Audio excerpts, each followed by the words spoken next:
Passávamos então à parte do debate. Eu desafiava-vos então para que colocassem questões ou reflexões aos nossos conferencistas.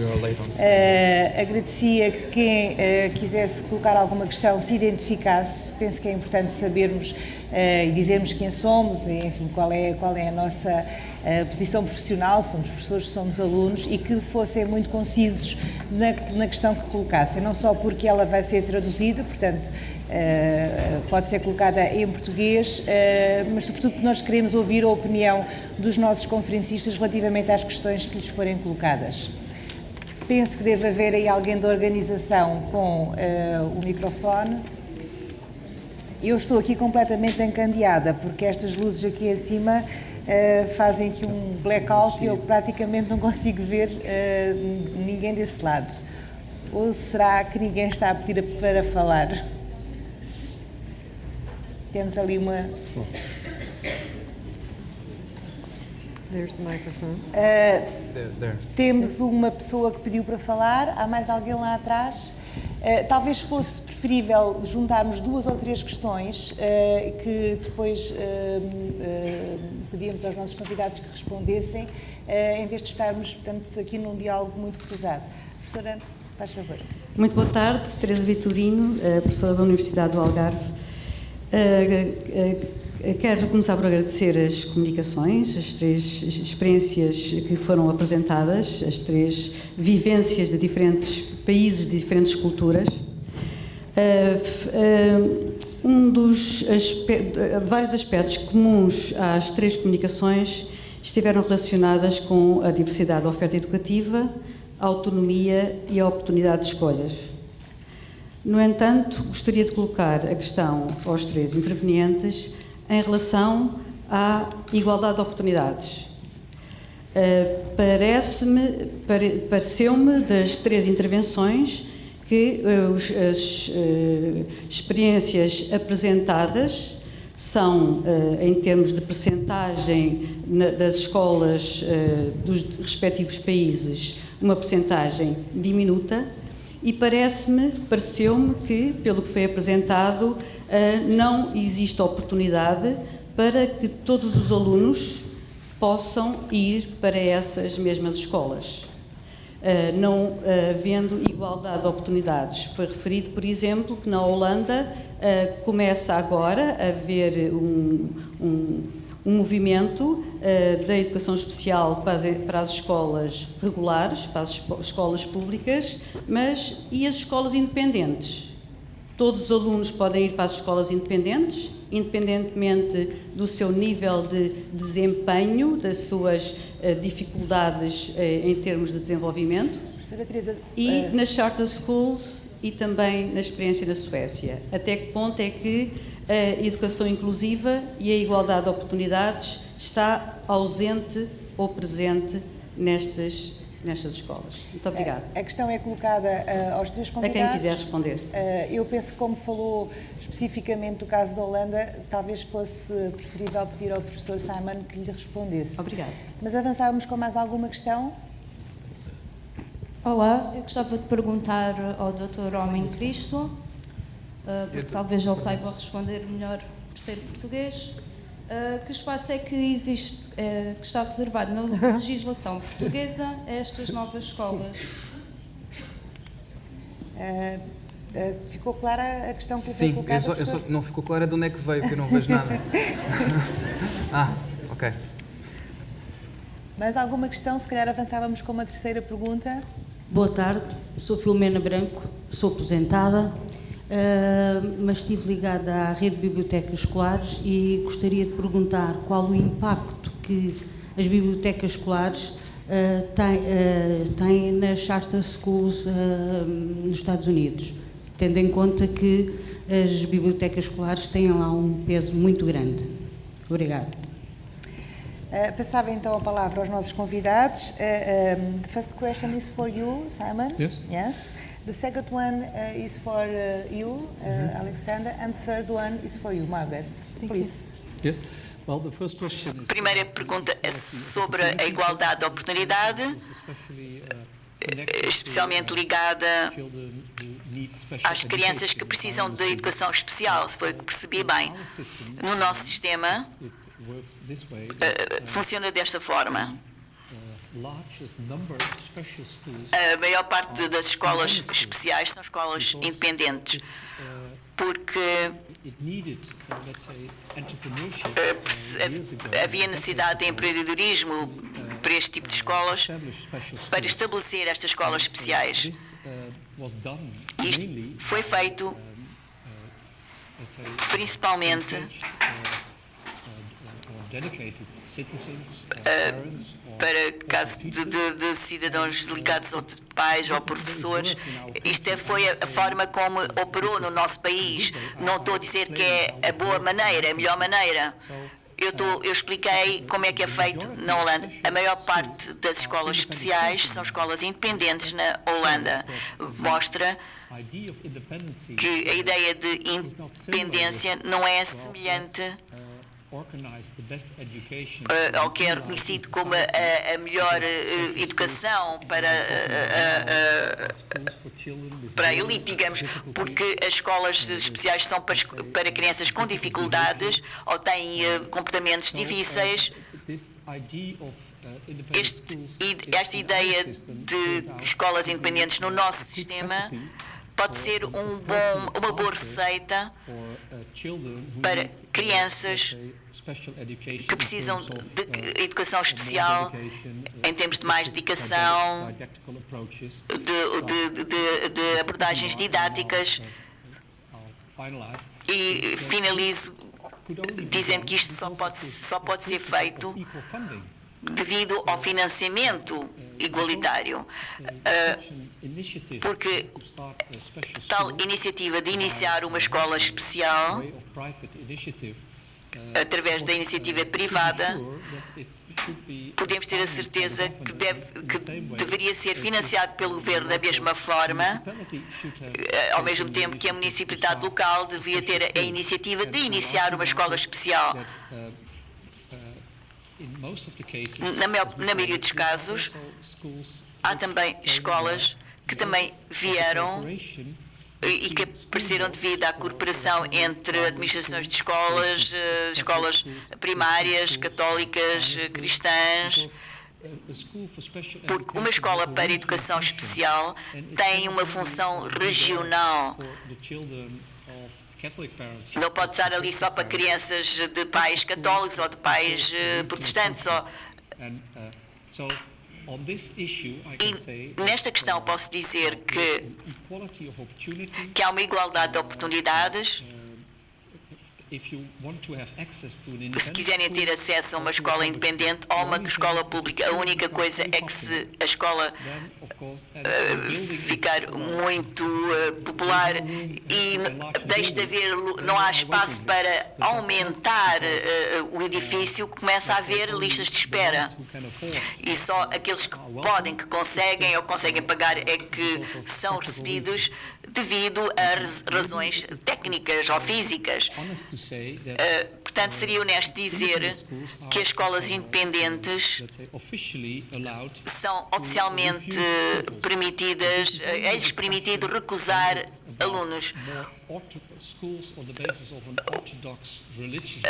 porque as escolas que têm base ortodoxa podem dizer qual a abertura que têm para crianças que não estão interessadas nessa crença religiosa específica,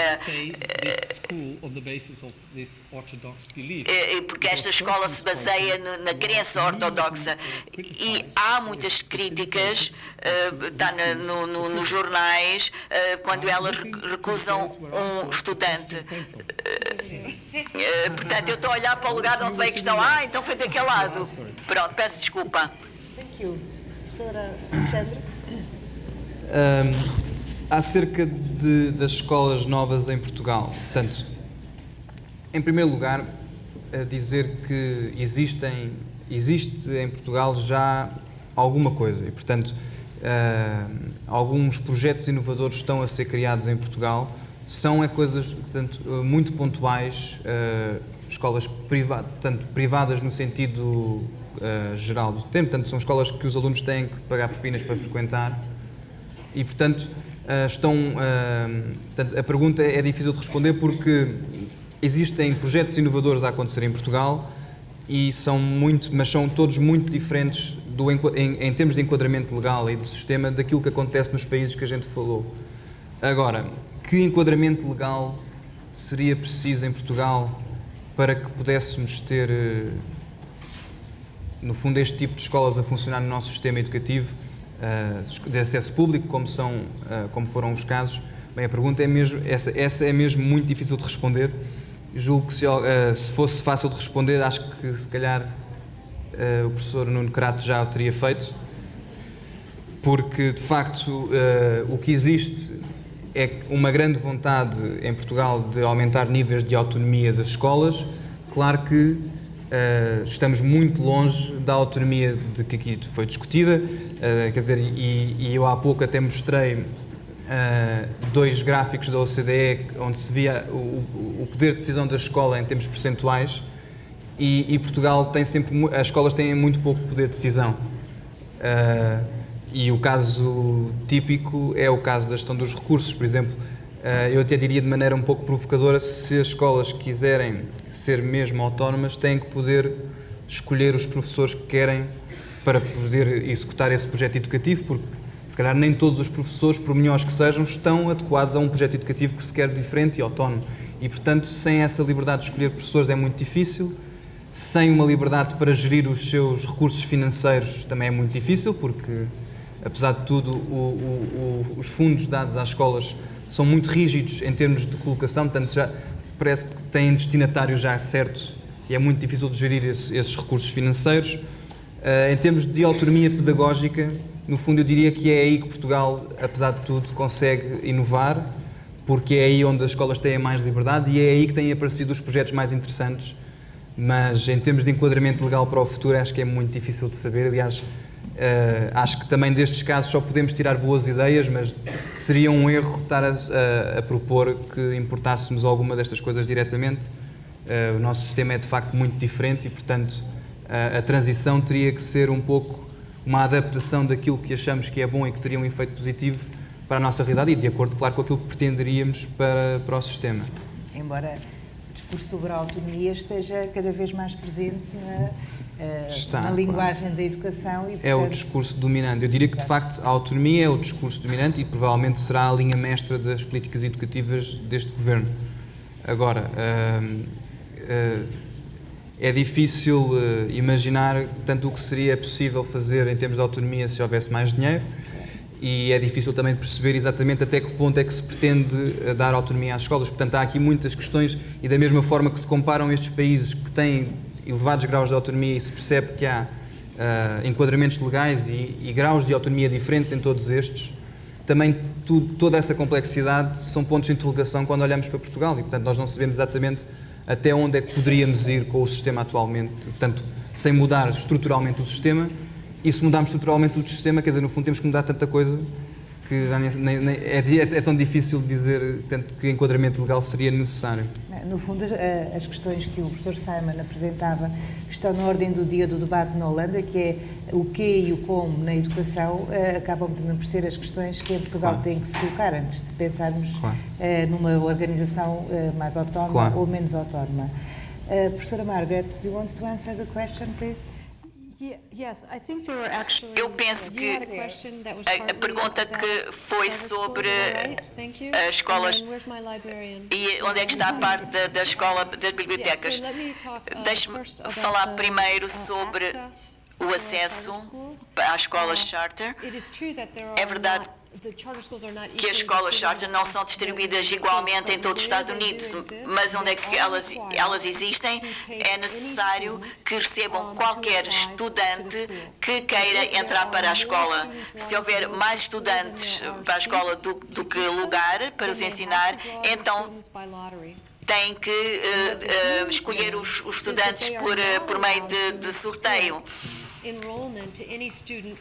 Qualquer estudante tem que ser, independentemente do seu desempenho e as suas e mais nas necessidades de educação que essa criança precisa. Em termos dos Estados Unidos, as crianças, na média, a proporção das crianças com necessidade de educação especial são menos, mas uma das razões é que as escolas charters, por si só, não recebem estudantes que têm problemas de comportamento ou que precisam de programas especiais. Portanto, portanto, recebem a criança como se fosse um problema escolar e não um problema de comportamento.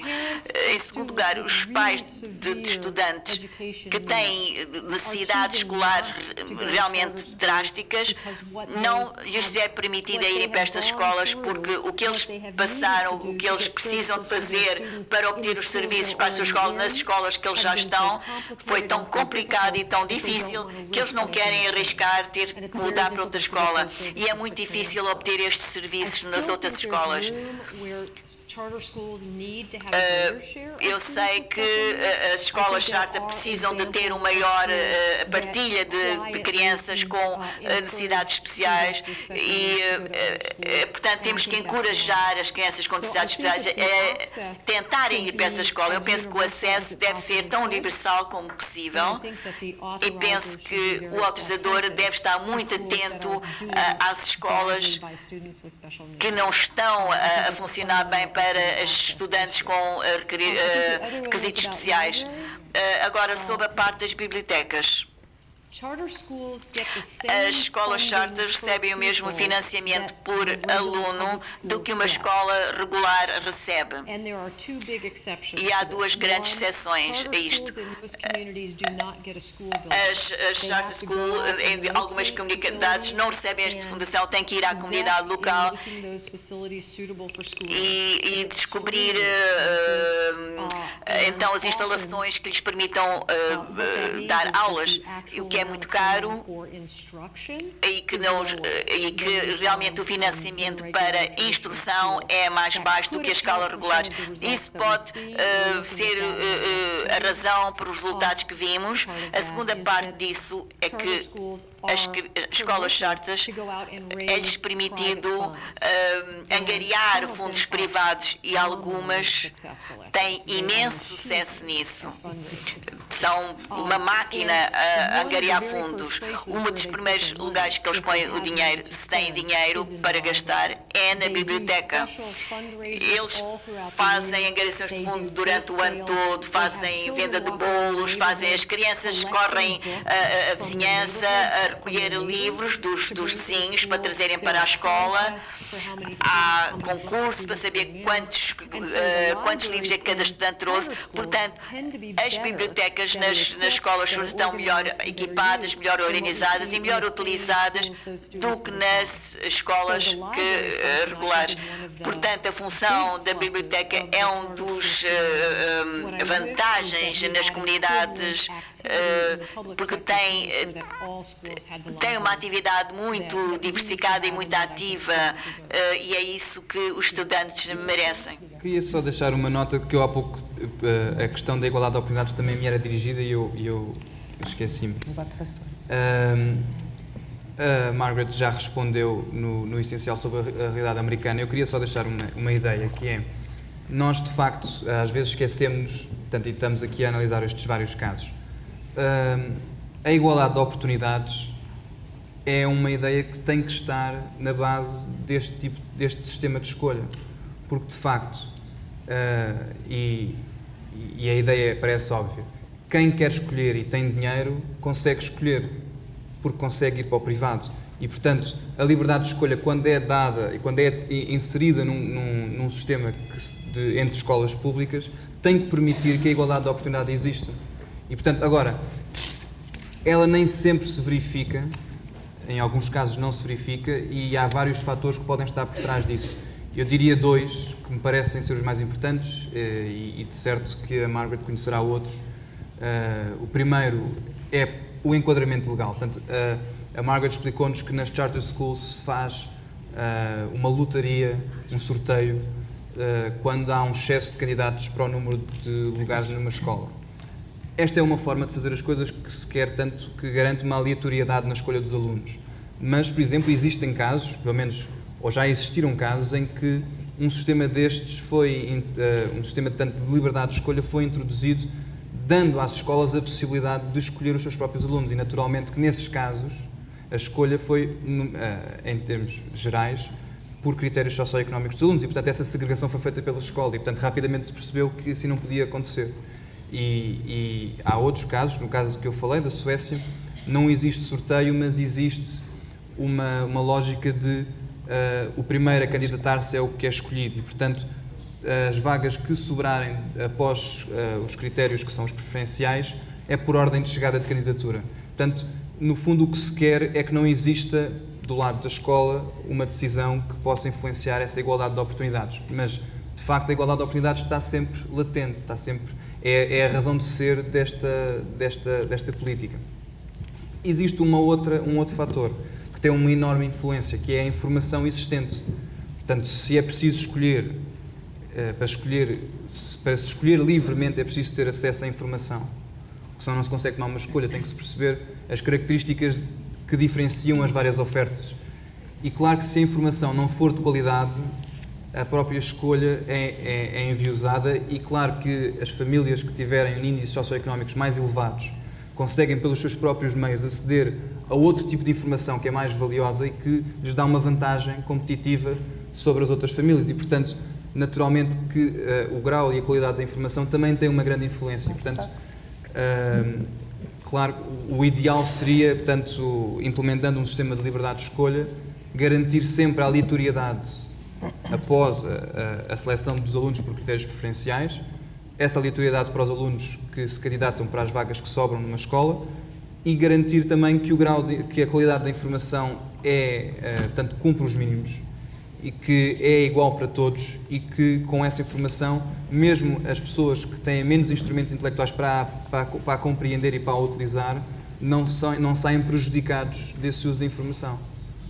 Eu diria que o ideal era que houvesse tantas vagas quantas as necessárias, mas de facto isso seria o mesmo. As paredes não ideal. deixam, não é? Professor Simon, do you want to say something? Maybe if I can comment on what has been Se eu pudesse comentar o que disse, the discussion. a discussão, Alexandra, you said don't confuse Não. autonomy with freedom of choice. não confundir a igualdade com a liberdade de escolha. Eu concordo consigo. Connection between them. A ligação, há uma ligação entre elas. The one is a consequence of the other. Uma é a consequência da outra. Let's say Digamos think that que eu penso there is not a lot of diversity if que não é autonomy. a diversidade não é a mesma coisa que a economia. E não há diversidade se não há liberdade de escolha. So if you follow Portanto, se seguirem esta pequena análise, it's always where to start. é sempre por onde é que começamos. Eu estava a pensar, falou Portuguese legal sobre system. o sistema legal, educacional português. Who am I to judge? Quem sou eu para julgar isso? Mas Maybe talvez could be a beginning pudesse ser making room for o princípio de fazer os grupos experimentais, experimental room for haver um espaço experimental para a autonomia combine that with a good monetary e combinar este sistema monitorizado, porque queremos sempre aprender o que é que acontece. just take over one aspect of E não se pode agarrar num aspecto do sistema de outro país your own system. e pô-la no seu próprio sistema.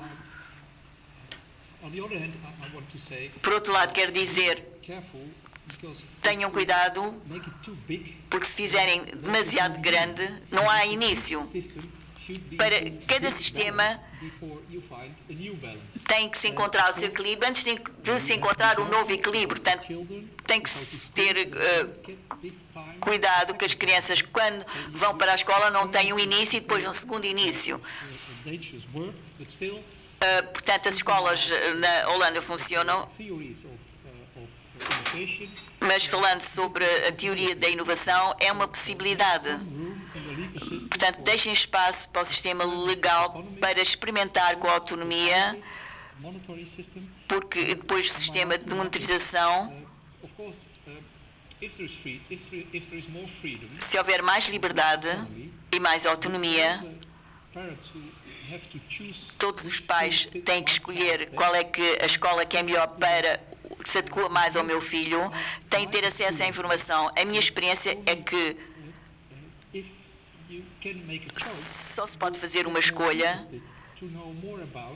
Se quer fazer uma escolha, tem que preocupa-se mais com a variedade de onde pode escolher.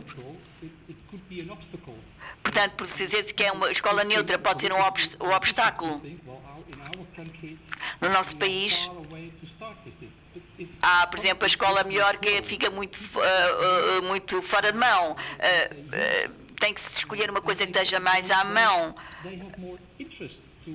As pessoas que podem escolher têm mais interesse em procurar informação desde que haja uma oportunidade de escolha.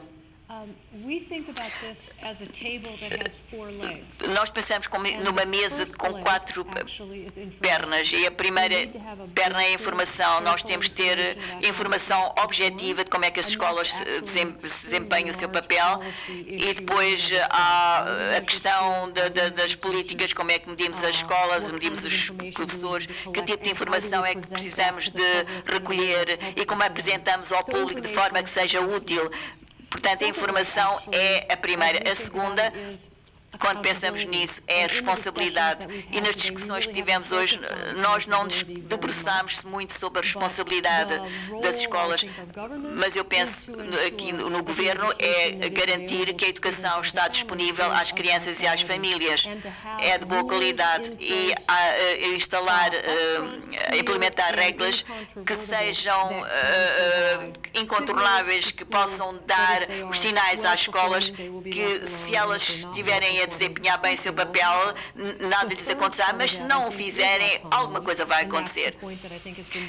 E outro ponto que foi aqui mencionado, e o quarto, é a liberdade de escolha, a permissão para os pais poderem escolher as escolas mais adequadas aos seus filhos, em vez de ser outras pessoas que escolham as escolas para os seus filhos. E, portanto, daí eu dizer que cada mesa tem 4 pernas. E a cadeira? Não estamos a falar sobre cadeiras. Há mais alguma questão que está sendo colocada? Jorge Santos, professor também na Universidade do Algarve. Ainda sobre esta questão da livre escolha, eu queria dirigir esta pergunta especificamente ao Alexandre sobre a realidade portuguesa. É claríssimo para todos nós que a liberdade de escolha não se decreta, embora ela esteja na nossa Constituição, enfim, espaça toda a nossa legislação. Porém, a minha pergunta é muito específica. Na sua análise, mediante o conhecimento que tem da realidade portuguesa, se não considera que esta questão, a liberdade de escolha não é a questão de ter os instrumentos para escolher, não é? Não é uma questão de decreto. Perante, enfim, as características da nossa sociedade, o nível de iliteracia, o baixo nível de consumo de produtos e bens culturais, o baixo nível de escolaridade, se na sua análise não existe o risco de podermos estar com este tipo de iniciativa ou algo semelhante, ou pondo a tónica na questão da liberdade de escolha, a criar clivagens desnecessárias na nossa sociedade, em que podemos, de repente, estar a aceitar e a admitir que os mais aptos descolem, portanto... Jorge, eu pedi-lhe que fosse breve na questão. E possamos vir a ter, em breve, 2 tipos de escola. Uma para os mais aptos e outra para os outros, não é? Temos mais uma pessoa, julgo eu, e mais uma terceira questão, mas julgo que esta senhora que pediu primeiro a palavra.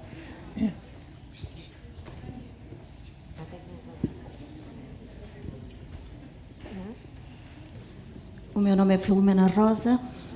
Concordando inteiramente com o último comentário do professor Alexandre Cristo, gostaria, no entanto, de reforçar ainda aquilo que disse, porque penso que, de facto, a gênese da discussão e do debate, se temos que proporcionar algumas mudanças educativas em Portugal, tem que ser centrada, efetivamente, na forma de conseguir garantir, efetivamente, o acesso a todos e garantindo o sucesso educativo. evitando de facto as segregações possíveis. Nos modelos que foram apresentados, que de certa forma também já conhecemos, pronto, agradecendo as intervenções, mas de uma forma mais genérica, efetivamente vemos que esses riscos não estão acautelados. E penso que neste momento em Portugal, embora de facto as mudanças sejam sempre sofridas, mas necessárias, mas penso que temos em Portugal já bons exemplos. Podemos não ter ainda formas de conseguir garantir o sucesso inteiramente, mas pelo menos neste momento o acesso à educação para todos está garantida de uma forma democrática e penso que não podemos desvalorizar de forma nenhuma aquilo que tanto trabalho nos deu a conseguir. O acesso está garantido para todas, independentemente da classe social, dos problemas sociais que os alunos vivem, independentemente da deficiência. Nós, ao nível da deficiência, somos um exemplo a nível da Europa, porque de facto os nossos alunos, as escolas segregadas, as escolas especiais, já colaboram connosco, mas numa perspectiva de trazer os seus saberes e os seus conhecimentos para dentro da escola pública e de forma que centrar o debate de facto como mudar. Se efetivamente essa mudança é necessária, também concordo, temos que mudar para avançar, mas não, como se costuma dizer, não deitar a água do banho fora com a criança lá dentro. Temos muitas coisas que já foram conseguidas, sim. Somos um exemplo também a nível da Europa em muitos aspectos e gostaria que não voltássemos atrás, começando de novo. Portanto, importar de facto aquilo que vale a pena importar para nos fazer avançar. Professora Filomena, desculpe interrompê-la, é alguma questão que queira colocar? Eu penso que a sua ideia já está bastante... Pronto, será mais uma reflexão, deixar que o debate se centre à volta desta questão. Muito obrigada. Temos uma terceira pergunta, por favor. Igor Chmielinski, Faculdade de Ciência e Tecnologia, Universidade do Algarve. I will speak English. I hope everyone can understand. Vou falar inglês, espero que possam compreender o meu inglês. Uma nota que eu tenho que fazer para a Margaret é que entre os critérios que usa para escolher os seus alunos e compará-los, eu penso que muito importante, há faltar muito importante, e que é o nível de educação da família. Se não souber isso, não pode saber quais são as prioridades do aluno e, portanto, tudo o resto pode ser completamente irrelevante. Em qualquer escola, eles não vão desempenhar bem em qualquer uma das escolas e se não tiverem boas motivações em casa. Eu sou conservador em relação à educação. Já foi destruído uma vez por iniciativas que vieram do Estado, por isso eu tenho precauções em relação às iniciativas do Estado e a receita que está a ser atualmente atualizada no sistema de educacional é chamada pensamento criativo. Professor, desculpe, eu penso que já percebemos a questão que colocou. A questão ainda não foi colocada. Então eu agradecia que a colocasse rapidamente. So, my question is, do you have political courage? A coragem política para admitir que a ideia do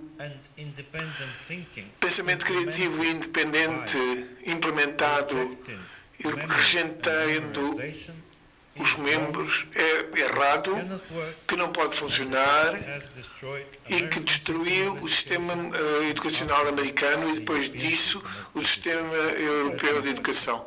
Muito obrigado. Alexandre?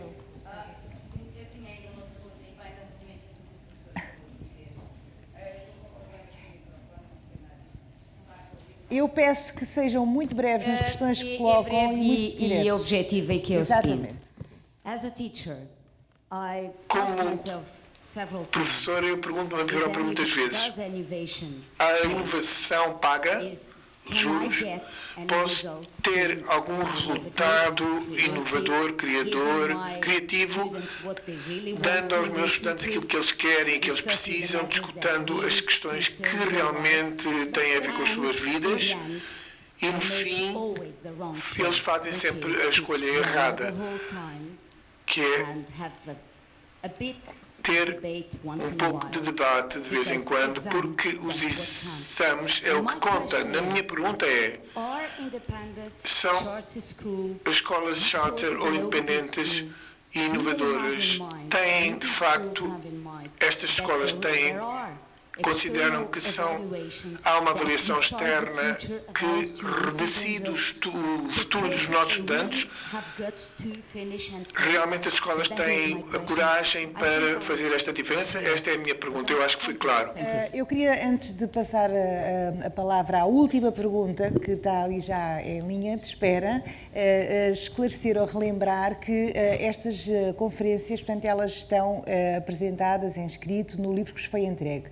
Possivelmente a questão que a colega colocou agora encontrará a resposta ao ler o artigo da professora Margaret.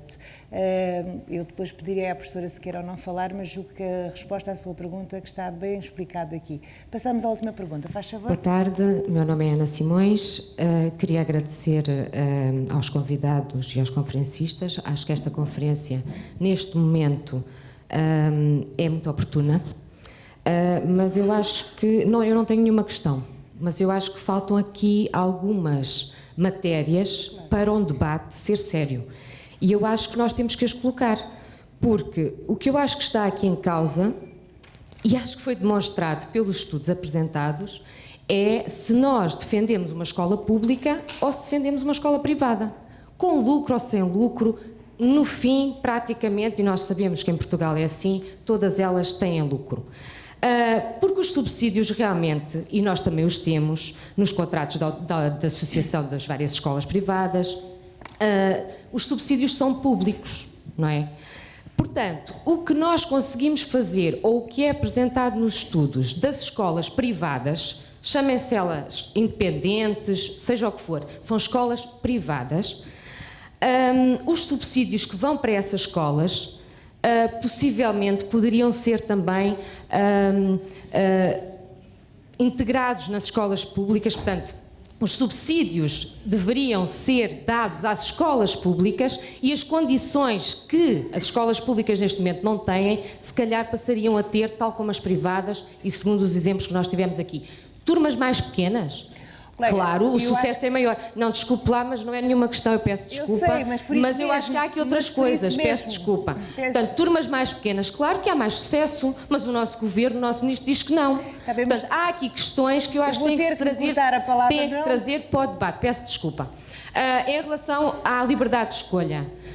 Fala em liberdade de escolha, mas depois há alunos que não podem entrar. Escolha de professores. O que é isso? O que é isso, escolha de professores? Nós já temos os concursos por escola. Eu vou ter que lhe cortar a palavra. Desculpa, mas eu acho que isto também é importante para o debate, não é? É que não é só essa parte, é também a nossa, cá deste lado, e qual é a realidade que temos. Porque nós temos boas experiências. Sim. Nós temos boas experiências.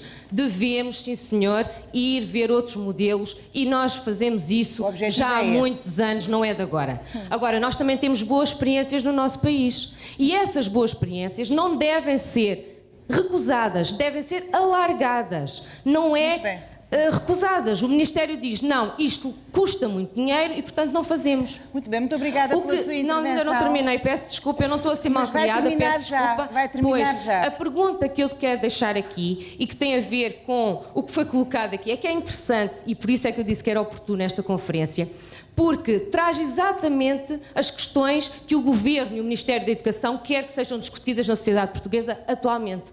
A Constituição. Vi aí num slide que, se não está na Constituição, deve ser mexida a Constituição para preparar o futuro. Não está na Constituição. Na nossa Constituição está a dizer que todas as crianças têm direito à educação. Claro, não é? Portanto, compreenderá como todas que têm direito à educação, Sim, mas não me parece que a Constituição tenha que ser mexida, não é? Portanto, mas esta foi mais uma chega que a conferência trouxe Muito aqui. obrigada, muito obrigada. Não, mais uma coisinha só. A autonomia... Não, podem se rir, mas realmente, se o debate for sério, têm que se colocar estas questões também. Não é só vir dizer... Não é só vir dizer que o... Está a gozar, pois está. Não estou, peço desculpa. Está. Há aqui, não peço desculpa. A pergunta que eu queria deixar, mas não é para os conferencistas, peço desculpa, mas eu percebi bem as vossas intervenções, percebi bem os vossos... Queira fazer a pergunta, por favor? Eu acho que neste momento o que importa todos nós pensarmos é o que é que pretendemos para a educação em Portugal. Se nós tivermos os subsídios, se nós tivermos as condições, nós também podemos criar a mesma igualdade de oportunidades na escola pública. Obrigada. Muito obrigada. Margaret, I think there are some questions for you. Eu penso que há perguntas para a Margaret. Eu não tenho nada a dizer sobre esta questão. Eu penso que a questão acerca da educação dos pais, educação em casa, realmente há uma análise estatística que eu não vos mostrei. Nós podemos demonstrar, e isto não é apenas nas escolas de Chota, mas nas escolas em geral, é independente dos estudantes começarem a estudar. A questão dos professores é tão importante que nós podemos ter um professor excelente with their grade level, learning on pace for the rest of their school career. Portanto, eu não posso dizer sobre bons professores, porque também importa a monitorização que é feita em casa. Não somos contra escolas ou contra os professores. Eu sou a favor de boas escolas e não quero saber qual seja o modelo que seja escolhido, desde que a criança tenha a oportunidade de receber a educação na sua trajetória para uma vida de sucesso. E nós não devemos parar de procurar novas abordagens até conseguirmos que as crianças tenham a educação que merecem. Há pouco, eu só não fixei o nome, peço desculpa, mas um professor que colocou a questão sobre a liberdade de escolha ser ou não compatível com a educação dos pais e o seu... O professor Jorge Santos. Pronto, peço desculpa, professor Jorge Santos. Portanto, a pergunta era, como já houve muitas intervenções, eu vou só recapitular pelo menos da forma como eu a compreendia e sintetizando, será a liberdade de escolha algo de viável num país onde, se calhar, quer dizer, tendo em conta vários fatores, nós podemos até assim dizer que os pais poderiam não saber escolher, não é? Quer dizer, no fundo é aquela ideia de os pais não sabem escolher, portanto vamos dar-lhes liberdade de escolha e isto poderá criar uma segregação social que não existe e, portanto, piorar um cenário que pelo menos, mal ou bem, pelo menos está estável. Eu discordo completamente dessa visão. Acho que as pessoas sabem escolher e acho que é um erro acharmos nós que quando se trata do futuro dos seus filhos as pessoas não fazem tudo para poder fazer a melhor escolha. Aliás, há exemplos disso e são abundantes. Por exemplo, há casos onde, por exemplo, pais acreditam que a melhor escolha para os seus filhos é a frequência de uma escola privada com propinas, portanto, estamos aqui a falar de escolas que pagam propinas. Eu não sei se é melhor ou não, aliás, porque há escolas privadas que são boas e há escolas que são privadas que são más, como as escolas que são do Estado, mas fazem um esforço financeiro muito grande, informam-se junto das próprias escolas sobre o que é que oferecem e, portanto, eu acho é que, de facto, hoje em dia, com o grau de informação que existe sobre o que nós temos em Portugal, os pais não podem saber escolher porque não há escolha possível de acordo com a informação, porque a informação é opaca e, portanto, quando a informação é opaca, de certeza absoluta que eles não podem saber escolher. E não receio que exista portanto, esse risco de segregação, até porque, se quisermos ser absolutamente sinceros, e olhando para a realidade das escolas de Portugal, nós sabemos perfeitamente que muitas escolas, furando a legislação, furando o enquadramento legal que lhes é dado no período das matrículas, fazem essa seleção. Nós sabemos perfeitamente, sobretudo em meios urbanos, onde portanto, as escolas na sua área de influência podem ser uma, pode ser outra, e há muitas escolas que arranjam maneira, artifícios legais, para explicar aos pais que não podem matricular o aluno ali, naquela escola, ou então dizem que já não têm vagas e escolhem o vizinho do lado porque esse vizinho é mais compatível com aquilo que eles acham que é o perfil da sua escola. Mas, portanto, o que nós temos hoje em dia é uma liberdade de escolha que não existe para os pais, mas que é aplicada pelas escolas de maneira, muitas vezes, debaixo da mesa, portanto, de maneira oculta para os pais. E eu acho que, nesse aspecto, diria que pior não é possível. E portanto, e acredito que essa segregação social já existe, mas é feita pelas escolas. Outras questões que foram colocadas, e tentarei, pronto, que já houve muita coisa, sobre a inovação e se a inovação e a autonomia é compatível ou não com exames. De facto, e é uma questão, se calhar o Simon gostará de responder a esta pergunta, porque fez uma luta sobre este assunto no seu país, mas de facto a inovação é sempre um risco, sobretudo, e a Margaret saberá disso também, claro, nas escolas de charters, se existe uma competição entre escolas e se elas têm que mostrar que conseguem os resultados e se elas são avaliadas de acordo com os resultados, uma escola que adopte uma metodologia totalmente inovadora está a cometer um risco, está a assumir um risco, porque pode correr mal. E se correr mal, essa escola perde o seu contrato e, portanto, deixa de existir. E, portanto, a inovação tem sempre um grande risco por trás e, claro que, para haver regras, essa inovação e essa margem de criatividade é sempre um pouco limitada e, claro que os exames são também uma forma de a limitar. Na minha opinião, é um limite necessário para verificar se as escolas estão ou não a cumprir com aquilo que acordaram com a comunidade, mas há casos, e eu acho que é legítimo concordar que, por vezes, os exames podem ser excessivos. Portanto, eu acho, é a minha opinião, mas eu aceito e acho viável, e acho que o Simon tem uma opinião diferente da minha, e compreendo que assim seja. Sobre a última das intervenções, eu não vou, obviamente, responder, aliás, nem houve perguntas, mas queria apenas salientar uma ideia que muitas vezes não é compreendida, eu acho, em Portugal, e é aquilo que mais me custa quando entramos neste tipo de debates, que é não se compreender que o público ou privado é definido não por quem é dono da escola, mas por quem é que tem acesso a essa escola. Porque uma coisa que é pública é para todos. E não interessa se a escola pertence a X ou a Y.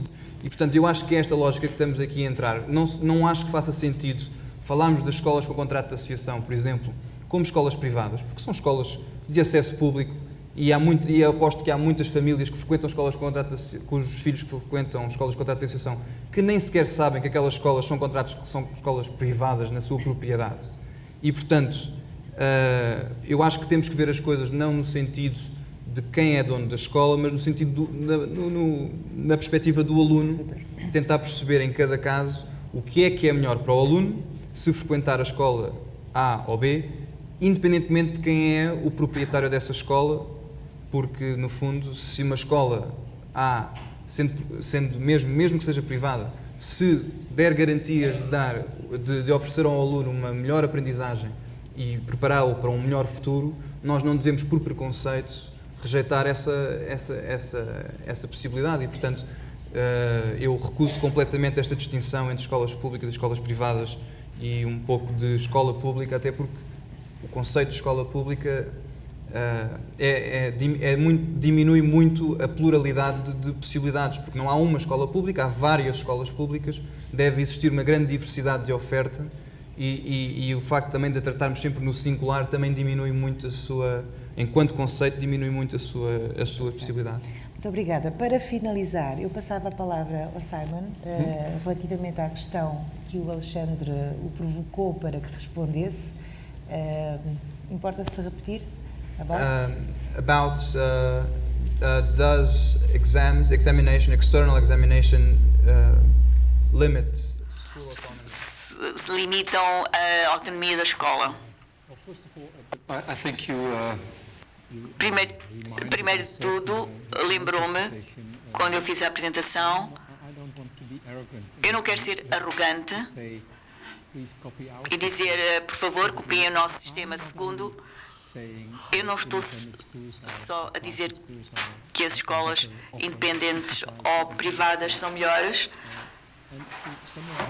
Para sumariar esta parte, não se pode retirar um tijolo de toda uma parede. Não se esqueçam, o nosso sistema na Holanda tem quase 100 anos e além desta instituição de liberdade de escolha, que foi chamado uma pacificação, porque naquela altura havia uma verdadeira batalha entre os políticos que desafiaram a nossa sociedade. O nosso sistema nasceu num certo dia. Foi a maneira de resolver os nossos debates políticos, sociais, aspectos específicos da história, da cultura e sociedade holandesa. A única coisa que podemos fazer hoje é fazer uma descrição, mostrar como é que funciona, sem passar a ideia, esta é a melhor, tentem copiá-la o mais depressa possível. E voltando à sua pergunta, no nosso sistema, eu posso dizer, é a forma como funciona. Eu não posso por dizer como é que funciona se vocês tivessem só alguns elementos, mas no nosso sistema há liberdade e autonomia para a escola como um estímulo para elas, para transformar as escolas públicas e para criar espaço para uma competição para as escolas públicas e também dar o mesmo grau de autonomia às escolas e para elas se organizarem e funcionem. Eu não estou a dizer que isto vai funcionar sempre, mas a sua pergunta está relacionada com isso, porque os exames centrais porque normaliza as escolas privadas, as escolas. Os exames centrais são uma garantia. Alguém disse, nós não estamos a fazer experiências com as crianças, porque no fim eles têm que passar o exame. Do nosso sistema, não se pensa que seja uma limitação da autonomia.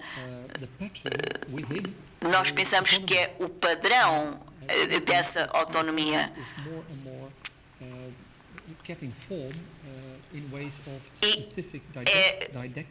E que tem forma de abordagens específicas didáticas. Portanto, ver quais são as matérias que a escola escolheu, da identidade, mas o meu sentimento pessoal é que, como no fim,